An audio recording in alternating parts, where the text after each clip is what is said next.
Good morning friends, હું અજય ત્રિવેદી અને આજે આપણે ધોરણ 11 સાયન્સ બાયોલોજીમાં મિત્રો ચેપ્ટર 17 જોઈ રહ્યા છીએ, શ્વાસોચ્છ્વાસ અને વાયુઓની આપ-લે. મિત્રો, આજના આ ભાગની અંદર આપણે ખૂબ જ અગત્યનો ટોપિક ભણવા જઈ રહ્યા છીએ અને એ છે વાયુઓની આપ-લે અને સાથે સાથે ઓક્સિજનનું વહન. તો ચાલો શરૂ કરીએ. આપણે જાણીએ છીએ કે મિત્રો, જ્યારે આપણે શ્વસન ક્રિયામાં એટલે કે શ્વાસોચ્છ્વાસમાં શ્વાસ દ્વારા વાતાવરણની હવા આપણે નાક દ્વારા ફેફસા સુધી પહોંચાડીએ છીએ અને ફેફસાની અંદર વાયુકોષ્ઠ આવેલા છે. હવે આ વાયુકોષ્ઠ અને રુધિર બંને વચ્ચે O2 અને CO2 નો વિનિમય થાય છે, એટલે કે લેવડ દેવડ થાય છે. અને કેવી રીતે થાય છે એ આપણે જોઈએ. તો મિત્રો, તમે અહીંયા જોઈ રહ્યા છો વાયુઓની આપ-લેમાં આ વાયુકોષ્ઠ આપેલો છે. આ આકૃતિ મેં અહીંયા દોરી છે વાયુકોષ્ઠ, અને એની અંદર આ બાજુમાંથી પસાર થતી રુધિર કેશિકા છે, બરોબર, જેમાં રુધિર રક્તકણો છે, બરોબર. અને અંદર આ વાયુકોષ્ઠની અંદર અત્યારે હાલ વાયુઓ આવી રહ્યા છે અને જઈ રહ્યા છે. એટલે કે બહાર શ્વાસ દ્વારા ઓક્સિજન અંદર આવે છે અને ત્યારબાદ CO2 એ આ વાયુકોષ્ઠમાંથી બહાર જઈ રહ્યા છે. તો મિત્રો, અહીંયા જ્યારે વાયુકોષ્ઠ અને રુધિર કેશિકા, હૃદયમાંથી આવતી જે રુધિર કેશિકા છે એ રુધિર કેશિકા આ જે વાયુકોષ્ઠ છે એની દિવાલને સ્પર્શ કરીને મોટા ભાગે પસાર થાય છે. હવે આ જે રુધિર કેશિકા છે એ રુધિર કેશિકાની અંદર રુધિર અને રુધિરમાં મોટા ભાગે શું આવેલું હોય છે? RBC, એટલે કે મિત્રો રક્તકણો આવેલા છે. અને રક્તકણો એ ઓક્સિજન અને CO2 ના વહનમાં મોટા ભાગે ભાગ લે છે. કારણ કે રક્તકણોમાં શ્વસન રંજક કણો એટલે કે હિમોગ્લોબિન આવેલા છે. હવે મિત્રો, તમે જોઈ રહ્યા છો કે આ વાયુકોષ્ઠ અને આ રુધિર એ બંને વચ્ચે આ દિવાલો છે અને એ દિવાલો વચ્ચે O2 અને CO2 ની લેવડ દેવડ થાય છે, વિનિમય થાય છે. અને એ વિનિમય એ મોટા ભાગે દાબ ઢોળાંશની ક્રિયા દ્વારા એટલે કે પ્રસરણ દ્વારા મોટા ભાગે વિનિમય થાય છે. કઈ ક્રિયા દ્વારા? પ્રસરણ. તો ધ્યાન રાખો મિત્રો, પ્રસરણ સપાટીમાંથી, હવે આ પ્રસરણ સપાટી કહેવાય.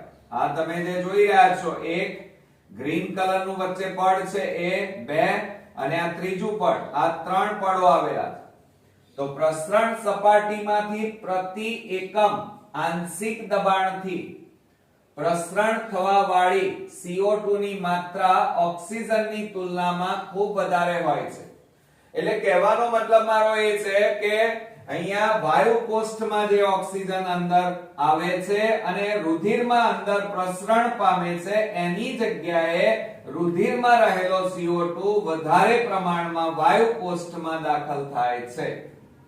એટલે મિત્રો, એમ કહેવા માંગે છે આ વાક્ય કે દબાણ પ્રસરણ દ્વારા O2 ની સરખામણીમાં CO2 નું વિનિમય વધારે થાય છે.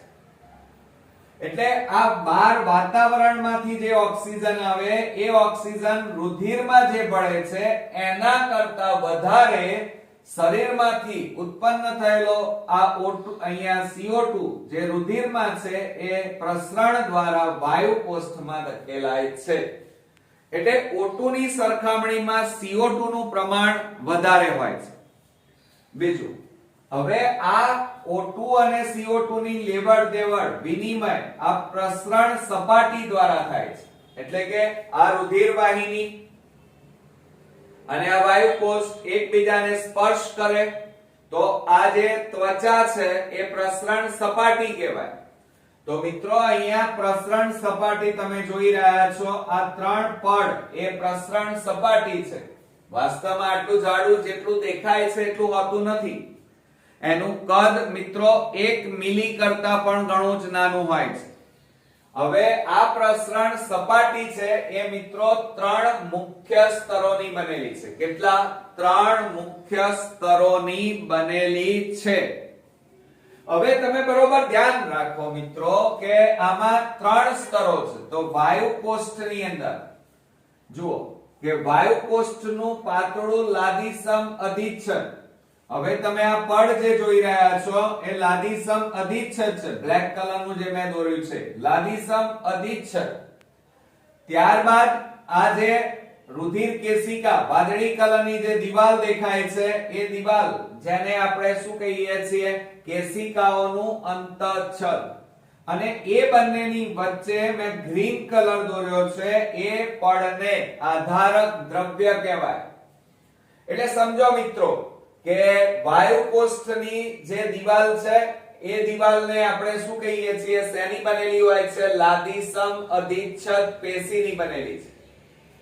અને આ જે રુધિર કેશિકા છે એની દિવાલ બરોબર જે અંતઃછદ છે અને એ બંનેની વચ્ચે પ્રવાહી ભરાયેલું છે જેને આધારક દ્રવ્ય કહેવાય. અને આ ત્રણે ભેગા થઈ અને એક પડ બનાવે છે જેને પ્રસરણ સપાટી કહેવાય. શું કહેવાય મિત્રો? પ્રસરણ સપાટી કહેવાય. હવે આ પ્રસરણ સપાટી અહીંયા આકૃતિમાં તમે જોઈ રહ્યા છો એટલી જાડી નથી. વાસ્તવમાં એનું કદ, એનું જે કદ છે એ કદ ધ્યાન રાખજો, એની જાડાઈ 1 મિલીમીટર કરતા પણ ઘણી ઓછી હોય છે. એટલે મિત્રો તમે જુઓ અહીંયા કે આ જે જાડાઈ છે એ 1 મિલીમીટર કરતા ઘણી ઓછી હોય છે. નીટ માટે ધ્યાન રાખજો. ક્લિયર? એટલે આપણને એટલી તો ખબર પડી ગઈ કે વાયુ કોષ્ઠ અને રુધિર કેશિકાની વચ્ચે પ્રસરણ સપાટીમાં કુલ 3 પડ આવેલા છે. કયા કયા? એક તો આ બ્લેક કલરનું પડ તમે જોઈ રહ્યા છો એને લાદીસમ અધિચ્છદ પેશીનું બનેલું છે.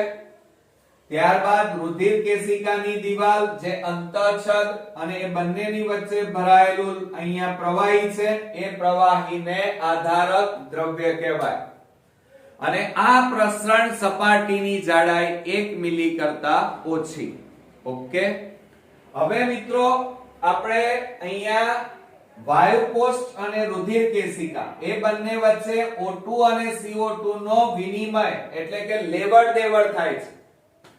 હવે આ વિનિમય થાય તો શ્વાસ અને ઉચ્છ્વાસમાં એની ટકાવારી પ્રમાણ કેટલી હોય છે એ જરા જોઈએ. તો બરોબર ધ્યાન આપજો મિત્રો કે ઓક્સિજન જ્યારે તમે શ્વાસ લો ત્યારે હવામાંથી જે હવા વાતાવરણમાંથી હવા જે અંદર દાખલ થાય એ હવામાં વાતાવરણની હવામાં ઓક્સિજનનું પ્રમાણ કેટલું હોય છે? 21%. અને તમે જે ઉચ્છ્વાસ બહાર કાઢો, તમે શ્વાસ લીધા પછી જે ઉચ્છ્વાસ બહાર કાઢો એ ઉચ્છ્વાસની અંદર ઓક્સિજનનું પ્રમાણ કેવું હોય છે મિત્રો? 16%. હવે તમે વિચાર કરો એટલે એનો મતલબ એ થયો કે આપણે ઓક્સિજન પણ ઉચ્છ્વાસમાં બહાર કાઢીએ છીએ. તો અહીંયા ધ્યાન આપજો મિત્રો કે ઓક્સિજન જ્યારે આપણે શ્વાસ લઈએ ત્યારે શ્વાસમાં એનું પ્રમાણ 21%, જ્યારે ઉચ્છ્વાસ કરવામાં આવે ત્યારે ઉચ્છ્વાસમાં એકલો CO2 બહાર નથી નીકળતો મિત્રો, પણ CO2 ની સાથે બીજા 2 વાયુ પણ બહાર વાતાવરણમાં ધકેલાય. તો એમાં જે ઉચ્છ્વાસ છે એમાં ઓક્સિજન 16% બહાર પાછો ધકેલાય છે. એટલે કે મિત્રો તમે લીધો કેટલો? 21%. અને પાછો એ ઓક્સિજન અંદર જાય ફેફસા સુધી અને પાછો ઉચ્છ્વાસ દ્વારા એમાંથી 16% ઓક્સિજન બહાર વાતાવરણમાં ધકેલાય. એટલે મિત્રો તમારા શરીરની અંદર ઓક્સિજન કેટલો દાખલ થયો? તો 21 માંથી 16 બાદ કરી નાખો એટલે 5% ઓક્સિજન તમારા શરીરમાં દાખલ થયો. બાકીનો ઓક્સિજન જેવો ગયો હતો એવો ને એવો જ પાછો ધકેલાયો. એ જ રીતે આપણે CO2 ની વાત કરીએ કે જ્યારે તમે શ્વાસ લો ત્યારે એકલી ઓક્સિજન નથી હોતો હવામાં, પરંતુ ઓક્સિજનની જોડે જોડે મિત્રો કાર્બન ડાયોક્સાઇડ પણ હોય છે. અને એ શ્વાસમાં જે હવા લેવામાં આવે છે એમાં કાર્બન ડાયોક્સાઇડ નું પ્રમાણ 0.04% હોય છે, એટલે બહુ નજીવું પ્રમાણ છે. અને ઉચ્છ્વાસ દ્વારા આપણે જે હવા બહાર કાઢીએ છીએ એની અંદર CO2 નું પ્રમાણ મિત્રો 3.6, એટલે ઘણું વધારે CO2 ઉચ્છ્વાસમાં બહાર ધકેલાય છે. ક્લિયર? હવે ત્યારબાદ મિત્રો N2 ની વાત કરીએ, નાઇટ્રોજન. વાતાવરણમાં સૌથી વધારે પ્રમાણ કોનું છે? નાઇટ્રોજનનું. અને માટે આપણે જે શ્વસન ક્રિયામાં શ્વાસ લઈએ છીએ એમાં O2, CO2 અને તદુપરાંત નાઇટ્રોજન વાયુ હોય છે. અને એ નાઇટ્રોજન વાયુ આપણા શ્વાસની અંદર 78% દાખલ થાય છે.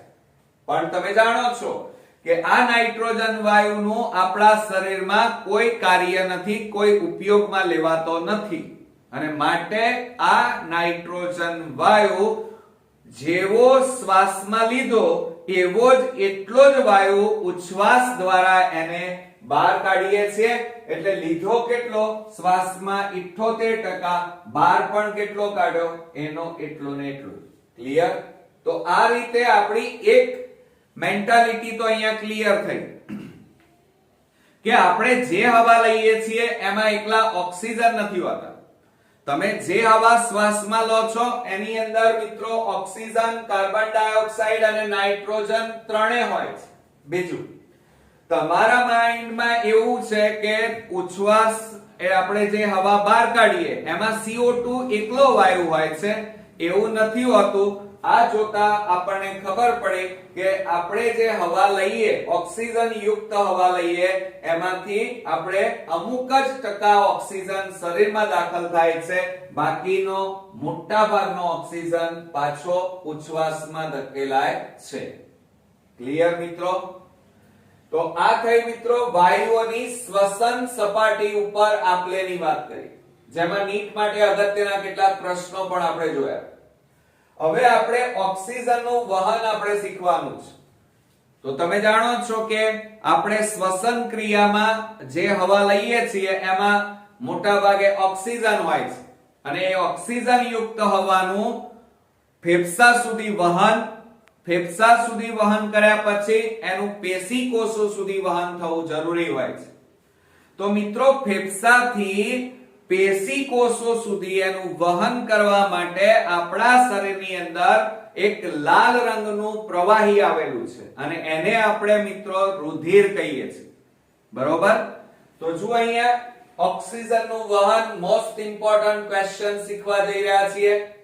તો O2 અને CO2 ના વહન માટે મિત્રો લાલ રંગનું પ્રવાહી જે આપણી નલિકાઓમાં વહન પામી રહ્યું છે એને આપણે રુધિર કહીએ છીએ. અને આ લાલ રંગના રુધિરના બંધારણમાં આ રુધિર શેનું બનેલું છે? તો બે વસ્તુથી બનેલું છે, રુધિર કોષો અને રુધિર રસનું. તો મિત્રો આ O2 અને CO2 ના વહન માટે રુધિર એ એક માધ્યમ છે. અને આ રુધિરની અંદર ધ્યાન આપજો મિત્રો, લગભગ 97% ઓક્સિજન એ રુધિરમાંના રક્તકણો એટલે કે RBC રક્તકણો દ્વારા વહન પામે છે. એટલે કે તમે જે શ્વાસમાં ઓક્સિજન લો એમાંથી 97% ઓક્સિજનનું વહન મિત્રો રક્તકણો એટલે કે RBC રેડ બ્લડ સેલ દ્વારા થાય છે. જ્યારે 3% બહુ નજીવા ઓક્સિજનનું વહન મિત્રો રુધિર રસ દ્વારા થાય છે. એટલે એનો મતલબ એક તો ક્લિયર થયો કે રુધિરના બંધારણમાં બે વસ્તુ છે, રુધિર રસ અને રુધિર કોષો. રુધિર રસ ફક્ત 3% ઓક્સિજનનું વહન કરે છે. મોટા ભાગના ઓક્સિજનનું વહન રુધિરમાં આવેલા રુધિર કોષો અને રુધિર કોષોમાં પાછા 4 પ્રકારના કોષો. કયા કયા? એક તો રક્તકણ, શ્વેતકણ, ત્રાકકણ અને ત્રાક કણિકાઓ એટલે કે રુધિર કણિકાઓ. બરોબર મિત્રો? તો એમાં રેડ બ્લડ સેલ એટલે કે રક્તકણો એ 97% મોટા ભાગનું રુધિરનું વહન ઓક્સિજનનું વહન કરે છે. બીજી વાત કરીએ કે સામાન્ય રીતે આપણે જાણીએ છીએ કે રક્તકણમાં એનો રંગ કેવો હોય છે? લાલ. અને રુધિરનો રંગ પણ લાલ. તો એ લાલ રંગનું આયર્ન એટલે કે લોખંડ, ફેરસ, બરોબર. તો આયર્ન તત્વ ધરાવતું એ રંજક કણ આવેલું હોય છે રુધિરની અંદર આવેલા રક્તકણોમાં. અને એ રક્તકણોમાં આવેલું રંજક કણ જેનું નામ છે મિત્રો હિમોગ્લોબિન. યાદ રાખજો, જેને આપણે શું કહીએ છીએ? Hb. તો આ ઓક્સિજન પ્રતિવર્તી રીતે હિમોગ્લોબિન સાથે જોડાઈ ઓક્સી હિમોગ્લોબિન બનાવે છે. હવે મિત્રો પ્રતિવર્તી એટલે શું? તો હિમોગ્લોબિન ઓક્સિજન સાથે જોડાય છે પણ કાયમ માટે જોડાતા નથી. જોડાઈ ગયા પછી છૂટાપણે ઝડપથી થઈ જાય છે અને માટે એમને પ્રતિવર્તી કહેવામાં આવે છે. એટલે ધ્યાન આપજો મિત્રો કે ઓક્સિજન એ પ્રતિવર્તી રીતે એટલે કે કાયમી સ્થાયી જોડાણ ધરાવતા નથી, પરંતુ ટૂંક સમય માટે ઓક્સિજન હિમોગ્લોબિન સાથે જોડાઈ અને છૂટા પડી જાય છે. એટલે પ્રતિવર્તી રીતે હિમોગ્લોબિન સાથે ઓક્સિજન જોડાય અને ઓક્સી હિમોગ્લોબિન બનાવે છે. તો ચાલો આપણે પ્રક્રિયા દ્વારા જોઈએ અને સમજી લઈએ. અને બીજું મિત્રો કે જે હિમોગ્લોબિન છે એ ટેક્સી કહેવાય. શું કહેવાય? એક જાતની ટેક્સી છે. અને એક ટેક્સી એટલે કે એક હિમોગ્લોબિન ઓક્સિજનના 4 અણુનું વહન કરે છે. એટલે કે એક હિમોગ્લોબિન ટેક્સીમાં 4 પેસેન્જર ઓક્સિજનના બેસી શકે છે. એટલે એનો મતલબ એ થયો કે દરેક હિમોગ્લોબિન અણુ વધુમાં વધુ ઓક્સિજનના 4 અણુનું વહન કરે છે.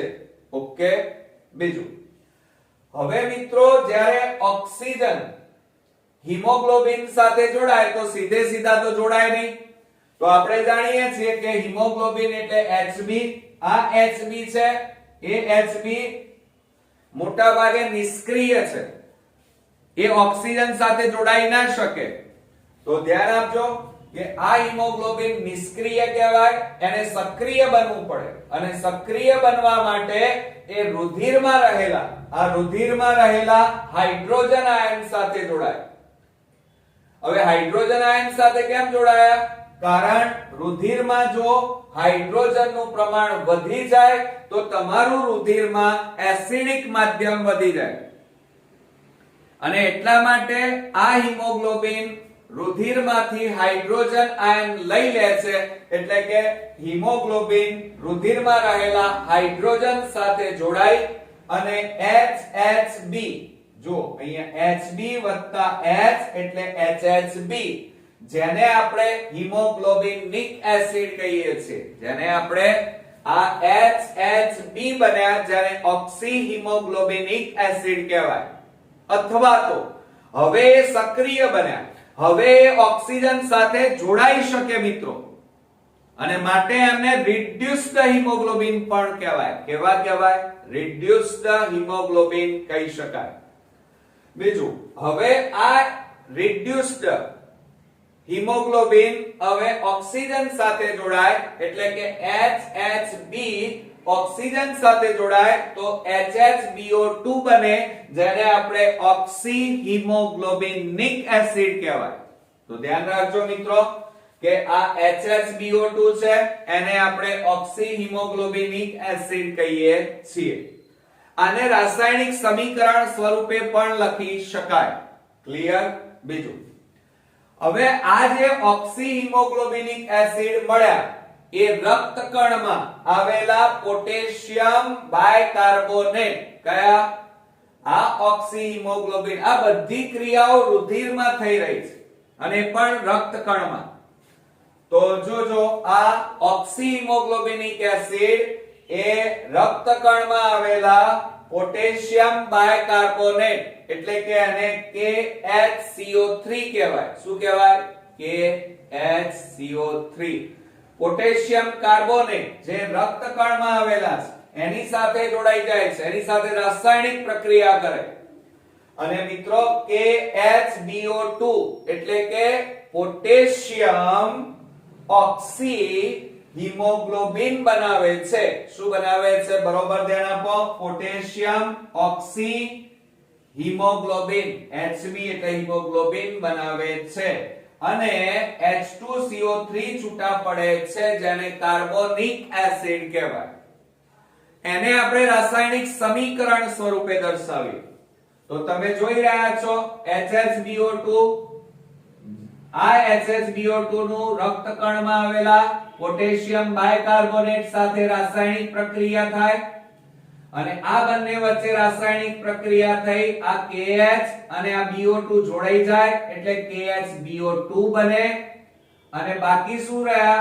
HH એટલે HH બે વાર છે એટલે H2 અને આ CO3 બાકી રહ્યા એટલે H2CO3. એટલે કે પોટેશિયમ ઓક્સી હિમોગ્લોબિન અને કાર્બોનિક એસિડ છૂટા પડે છે. બરોબર? બીજું, હવે આ પોટેશિયમ ઓક્સી હિમોગ્લોબિન ધ્યાન રાખજો. એટલે અત્યારે ઓક્સિજન કોની સાથે જોડાયેલો છે? પોટેશિયમ હિમોગ્લોબિન, ઓક્સી હિમોગ્લોબિન સાથે જોડાયેલો છે. અને આ પોટેશિયમ ઓક્સી હિમોગ્લોબિન સ્વરૂપે ઓક્સિજનનું વહન થાય છે. ક્યાં સુધી થાય છે મિત્રો? અહીં સુધી. તમે જુઓ, અહીંયાથી ઓક્સિજન આવ્યો, ફરતો ફરતો ફરતો છેક આટલે આવીને ઉભો રહ્યો. હવે આ KHBO2 હતા એમાંથી આ ક્યાં આવીને ઉભા રહેશે? આ પેશી કોષોની બહારની બાજુએ ઉભા રહેશે જેને શ્વસન સપાટી કહેવાય. અને ત્યાં આ KHBO2 નું વિઘટન થાય એટલે કોષની બહાર KHB એટલે પોટેશિયમ હિમોગ્લોબિન અને ઓક્સિજન છૂટા પડે. આ ઓક્સિજન એ ક્યાં દાખલ થશે? તો એ અંદર પેશી કોષોની અંદર દાખલ થાય. જ્યારે પેશી કોષોની બહાર શું ઉભા રહેશે? વધશે KHB એટલે કે પોટેશિયમ હિમોગ્લોબિન બાકી રહેશે. અને આ ઓક્સિજન જે મુક્ત થયા એ કોષોની અંદર દાખલ થાય જે કોષીય શ્વસનમાં ભાગ લે. Okay, clear? આવડ્યું ને મિત્રો? ચાલો, હવે સામાન્ય રીતે આ હિમોગ્લોબિન તમે અહીંયા જોયું કે આ હિમોગ્લોબિન ઓક્સિજન સાથે જોડાય. હવે જોડાણની પ્રક્રિયા અહીંયા થાય. અહીંયા શરૂઆતમાં વાયુ કોષ્ઠ અને રુધિર વાહિનીમાં રહેલું રુધિર. હવે આ હિમોગ્લોબિન સાથે ઓક્સિજનનું જોડાણ એ એના આંશિક દબાણ ઉપર આધાર રાખે છે. શેના ઉપર? આંશિક દબાણ ઉપર. અને આ જે હિમોગ્લોબિન અને ઓક્સિજનનું જે જોડાણ છે એના ઉપર કેટલાક પરિબળો અસર કરે છે. તો જુઓ મિત્રો, એક તો CO2 નું આંશિક દબાણ, હાઇડ્રોજન આયનની સાંદ્રતા. નીટ માટે હવે બરોબર અગત્યના ટોપિકો ચાલુ થયા કે હિમોગ્લોબિન કેટલા ઓક્સિજન હિમોગ્લોબિન સાથે જોડાશે એનો આધાર એ CO2 નું આંશિક દબાણ, હાઇડ્રોજન આયનની સાંદ્રતા અને તે ઉપરાંત તાપમાન જેવા કેટલાક પરિબળો મોટા ભાગે હિમોગ્લોબિન અને ઓક્સિજનના જોડાણમાં અસર કરે છે. બરોબર? ખલેલ પહોંચાડે છે. એટલે કે એમનું પ્રમાણ વધી જાય, ઘટી જાય તો એની અસર ઓક્સિજન અને હિમોગ્લોબિનના જોડાણ ઉપર થાય છે. કાં તો વધે છે જોડાણ, કાં તો ઘટે છે. બીજું મિત્રો કે હિમોગ્લોબિનની ઓક્સિજન સાથેની સંતૃપ્ત ટકાવારીને PO2 ની સામેનો એટલે કે સામાન્ય રીતે કેટલા જુઓ ઓક્સિજન અને હિમોગ્લોબિન કેટલા જોડાશે અને સાથે સાથે રુધિરમાં ઓક્સિજનનું પ્રમાણ એટલે કે એની સાંદ્રતા એનો આલેખ દોરવામાં આવે તો સિગ્માઇડ આલેખ મળે, S આકારનો. કેવો આકારનો? S. તો ધ્યાન રાખો કે હિમોગ્લોબિન અને ઓક્સિજનનું જોડાણ, એની ટકાવારી અને એની સાંદ્રતાનો આલેખ કેવો મળે મિત્રો? સિગ્માઇડ વક્ર મળે છે. અને આ આલેખ એ શું બતાવે છે? તો એક વાયુકોષ અને રુધિર માં રહેલા Hb વચ્ચેના જોડાણ અને સાથે સાથે પેશી કોષોમાં મોટા ભાગે હિમોગ્લોબિન અને ઓક્સિજનનું જે છૂટાપડું એનો આ આલેખ ચિતાર બતાવે છે. અને આ હિમોગ્લોબિનના ઓક્સિજન સાથેના જોડાણને પ્રભાવિત કરતા જોડાણ, Hb અને ઓક્સિજનના જોડાણને પ્રભાવિત એટલે કે એને અસર કોણ કરે છે? તો એક મિત્રો CO2 નું પ્રેશર, દબાણ, H+ ની સાંદ્રતા વગેરે જેવા પરિબળોની અસરના અભ્યાસમાં મોટા ભાગે ખૂબ જ ઉપયોગી છે. એટલે ઇન શોર્ટ એટલી વસ્તુ ધ્યાન રાખો કે હિમોગ્લોબિન અને ઓક્સિજન આ બંને કેટલા પ્રમાણમાં એકબીજા સાથે જોડાશે એનો આધાર એક તો મિત્રો જુઓ, હમણાં જ ભણ્યા, એક તો CO2 નું આંશિક દબાણ, હાઇડ્રોજન આયનની સાંદ્રતા, pH, તાપમાન, આ બધા પરિબળો મોટા ભાગે એમાં ખલેલ પહોંચાડે છે અથવા અસર કરે છે. બીજું, હવે ધ્યાન આપજો કે વાયુ કોષ્ઠમાં એટલે કે અહીંયા ઊંચું ઓક્સિજનનું પ્રમાણ, CO2 નું નીચું પ્રમાણ, હાઇડ્રોજન આયનની સાંદ્રતા ઓછી અને નીચું તાપમાન જેવા પરિબળો ઓક્સી હિમોગ્લોબિન બનાવવા સાનુકૂલિત છે. એટલે કે હિમોગ્લોબિન અને ઓક્સિજનના જોડાણમાં મદદ કરે છે. કોણ? ફરીથી ધ્યાન આપો. એક તો વાયુ કોષ્ઠમાં એટલે આ આકૃતિ ધ્યાન રાખો, એક તો ઓક્સિજનનું ઊંચું પ્રમાણ એટલે ઉપર એરો માર્યો છે, કાર્બન ડાયોક્સાઇડ નું નીચું પ્રમાણ, હાઇડ્રોજન આયનની નીચી સાંદ્રતા અને તાપમાન નીચું હોય તો ઓક્સિજન અને હિમોગ્લોબિનની એકબીજા સાથે જોડાવાની શક્યતા વધી જાય છે. આ આપણે વાયુ કોષ્ઠની વાત કરી. હવે આપણે આ બાજુ જઈએ તો સામાન્ય રીતે ધ્યાન આપો, પેશીઓમાં આ પેશી કોષ છે, એમાં મિત્રો ઓક્સિજનનું નીચું પ્રમાણ, યાદ રાખજો નીટ માટે મોસ્ટ ઇમ્પોર્ટન્ટ આ ચાલે છે કે ઓક્સિજનનું નીચું પ્રમાણ, કાર્બન ડાયોક્સાઇડનું ઊંચું પ્રમાણ, તાપમાન ઊંચું, હાઇડ્રોજન આયનની સાંદ્રતા ઊંચી, બરોબર. એ ઓક્સી હિમોગ્લોબિન એટલે કે જે હિમોગ્લોબિન અને ઓક્સિજન જે જોડાયા હતા હવે એમને અહીંયા છૂટા પડવાનું છે. તો એ છૂટા પડવાનો આધાર એ આના ઉપર હોય છે. જો આ રીતે હોય તો એ સરળતાથી છૂટા પડી શકે. એટલે કે મિત્રો ઓક્સિજનનું નીચું પ્રમાણ, CO2 ની ઊંચી સાંદ્રતા, તાપમાન ઊંચું અને હાઇડ્રોજન આયનની સાંદ્રતા પણ ઊંચી હોય તો અહીંયા જે આ ઓક્સિજન છે સરળતાથી છૂટો પડી અને પેશી કોષોમાં દાખલ થઈ શકે. ક્લિયર? અચ્છા, હવે મિત્રો આ સ્પષ્ટ રીતે દર્શાવે છે કે ઓક્સિજન, ધ્યાન રાખજો બરોબર, ઓક્સિજન હિમોગ્લોબિન સાથે ફેફસાની સપાટીએ જોડાય છે. એટલે કે જુઓ આ બતાવી છે મેં આખી આકૃતિ, આ ફેફસાનો વાયુ કોષ્ઠ બતાવ્યો છે. એમાં જ્યારે આપણે શ્વાસ લઈએ ત્યારે બહારથી અંદર શું દાખલ થાય? ઓક્સિજન, બરોબર. તો અહીંયા અને આ જે નળી બતાવી છે એ રુધિર નલિકા, રુધિર વાહિની, જેમાં અંદર રુધિર અંદર પસાર થઈ રહ્યું છે. આ રુધિર છે.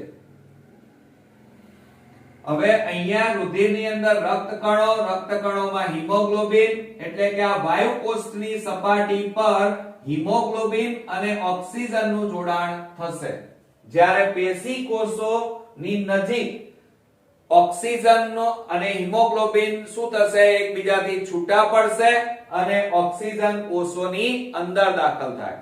જ્યારે આમાં વાયુ કોષમાંથી ઓક્સિજન રુધિરમાં દાખલ થાય. સમજજો બરોબર. હવે મિત્રો જુઓ કે સામાન્ય રીતે ઓક્સિજન હિમોગ્લોબિન સાથે ફેફસાની સપાટીએ એટલે અહીંયા અને પેશી કોષોમાં વિયોજન પામે છે. જોડાણ અહીંયા થાય. કોનું? હિમોગ્લોબિન અને ઓક્સિજનનું. અને અહીંયા શું થાય? એ બંને છૂટા પડે એકબીજાથી. એને વિયોજન કહેવાય. તો અહીંયા એમનું શું થાય છે મિત્રો? વિયોજન પામે છે. સામાન્ય દેહધાર્મિક પરિસ્થિતિમાં દર 100 મિલી, યાદ રાખજો નીટ માટે, દર 100 મિલી ઓક્સિજન યુક્ત રુધિર. કેટલા ઓક્સિજન? તો ધ્યાન રાખજો કે દર 100 મિલી ઓક્સિજન યુક્ત રુધિર આશરે 5 મિલી ઓક્સિજન પેશીઓને પહોંચાડે છે. ધ્યાન રાખો કે 100 ml ઓક્સિજન યુક્ત રુધિર મોટા ભાગે આ પેશી કોષોને કેટલો ઓક્સિજન એમાંથી પહોંચાડે છે? તો 5 મિલી ઓક્સિજન પહોંચાડે છે. કોને? પેશી કોષોને. ક્લિયર? તો આ થઈ વાત મિત્રો ઓક્સિજન, રુધિર દ્વારા ઓક્સિજન O2 નું વહન. હવે આને આપણે એક આકૃતિ દ્વારા સમજીએ જેથી કરીને તમને સરળતાથી સમજાઈ જાય. હવે મિત્રો જ્યારે આપણે શ્વાસ લઈએ ત્યારે વાતાવરણની હવા આપણી નાક મારફતે ફેફસામાં અને ફેફસામાં આવેલા વાયુ કોષ્ઠમાં દાખલ થાય. આ વાયુ કોષ્ઠ છે. ઓક્સિજન આવ્યો. હવે આ વાયુ કોષ્ઠ સાથે આ નલિકા જેમાં રુધિર છે. શું છે? રુધિર વાહિનીમાં રુધિર. હવે આ શ્વસન સપાટી છે. કોની? વાયુ કોષ્ઠની. તો હવે આ રક્તકણમાં, રુધિરમાં આવેલા રક્તકણમાં Hb આવેલા છે. તો Hb અને આ ઓક્સિજન એ બંને HHB અને ઓક્સિજન એકબીજા સાથે જોડાય એટલે HHBO2 બની જાય. બરોબર? એટલે વાયુ કોષ્ઠમાં જે ઓક્સિજન હતો એ ક્યાં જતો રહ્યો? અહીંયા હિમોગ્લોબિન સાથે જોડાઈ અને રુધિરમાં જતો રહ્યો અને અત્યારે એ ઓક્સી હિમોગ્લોબિનિક એસિડ સ્વરૂપે છે. હવે આ ઓક્સી હિમોગ્લોબિનિક એસિડ એ રક્તકણમાં આવેલા પોટેશિયમ બાયકાર્બોનેટ સાથે જોડાય અને જેના કારણે શું બને મિત્રો? પોટેશિયમ ઓક્સી હિમોગ્લોબિન બનાવે. અને આ પોટેશિયમ ઓક્સી હિમોગ્લોબિન રુધિર દ્વારા વહન પામતો આ પેશી કોષોની બહાર, આ જે પેશી કોષો છે એની બહાર એની જે દિવાલ છે ત્યાં આવીને ઊભો રહે. અને આ જે સપાટી છે કોષોની ત્યાં આ KHBO2 નું વિયોજન થાય, છૂટા પડવું. અને જેના કારણે આ ઓક્સિજન એ પેશી કોષોની અંદર દાખલ થઈ જાય. ક્લિયર? પણ મિત્રો અહીંયા જોડાણની ક્રિયા થઈ, અહીંયા વિયોજનની, છૂટા પડવાની ક્રિયા થઈ. તો એના ઉપર કેટલાક પરિબળો અસર કરે છે. આ જોડાણની ક્રિયા ક્યારે થાય? કે જ્યારે ઓક્સિજનનું પ્રમાણ ઊંચું હોય, સાંદ્રતા ઊંચી હોય. એટલે ઉપર એરો મારો. ઉપર એરો હોય તો વધારે, નીચે એરો હોય તો ઓછી. બરોબર? ઘટે. તો મિત્રો આ શ્વસન સપાટી કહેવાય. આ સપાટી છે અહીંયા જુઓ. એ સપાટીમાં લેવડ દેવડ થાય. અને લેવડ દેવડ મિત્રો પ્રસરણ અથવા દાબ ઢોળાંશની ક્રિયા દ્વારા થાય. કઈ? પ્રસરણ અથવા દાબ ઢોળાંશની ઘટના દ્વારા, સિદ્ધાંત અનુસાર. તો મિત્રો આ અહીંયા ઓક્સિજન અને રુધિરમાં રહેલા હિમોગ્લોબિન એ બંનેનું જોડાણ માટે જવાબદાર પરિબળોમાં ઓક્સિજનનું ઊંચું પ્રમાણ, CO2 નું નીચું પ્રમાણ, હાઇડ્રોજન આયનની સાંદ્રતા ઓછી, તાપમાન નીચું એટલે કે ઓછું. અને આ બધા પરિબળો જો હોય આ રીતે તો મિત્રો ઓક્સિજન હિમોગ્લોબિન સાથે સરળતાથી જોડાઈ શકે. જ્યારે આપણે આની વાત કરીએ પેશી કોષોની નજીક જ્યાં એમને છૂટા પડવાનું છે, વિયોજન પામવાનું છે, કોણે? હિમોગ્લોબિન અને ઓક્સિજન.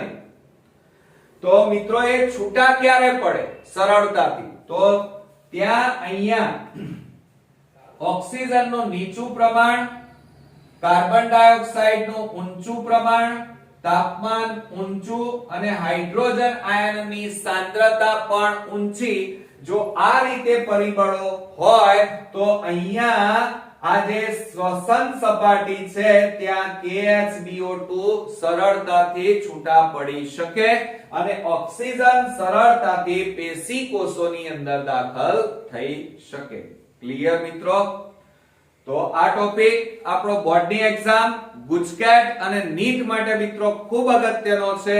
તો બરોબર ધ્યાનથી સમજી લેજો અને તૈયાર કરી નાખજો.